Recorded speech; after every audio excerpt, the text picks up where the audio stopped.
নেপালে চলমান অস্থিরতা ও সহিংসতার জেরে বাতিল হয়ে গেছে বাংলাদেশ নেপাল দ্বিতীয় ফিফা প্রীতি ম্যাচ। মাঠের লড়াই বন্ধ হলেও আরও বড় চ্যালেঞ্জের মুখে এখন বাংলাদেশ জাতীয় দল নিরাপদে দেশে ফেরা। নেপালের রাজধানী কাঠমান্ডুতে তীব্র আকার ধারণ করেছে সামাজিক মাধ্যমে নিষেধাজ্ঞা প্রত্যাহারের দাবিতে চলমান জেনজিদের আন্দোলন। পুরো শহর কার্যত অচল হয়ে পড়েছে। এই অবস্থায় বড় ধরনের নিরাপত্তা ঝুঁকিতে পড়েছে কাঠমান্ডুতে অবস্থানরত জামাল ভুঁইয়াদের দল।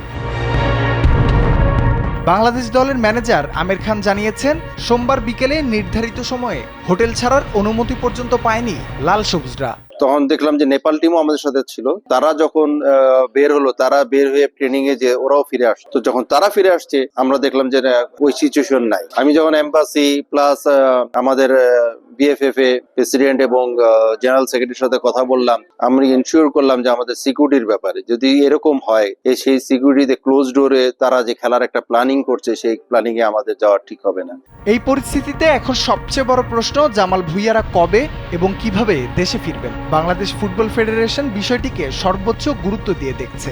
বাফুফের শীর্ষ কর্মকর্তারা স্থানীয় দূতাবাস ও সংশ্লিষ্ট কর্তৃপক্ষের সঙ্গে সার্বক্ষণিক যোগাযোগ রাখছেন বলে জানা গেছে। প্রয়োজন হলে বিশেষ নিরাপত্তা সহায়তায় জামালদের দেশে ফিরিয়ে আনার ব্যবস্থা নেওয়ার প্রস্তুতিও রয়েছে।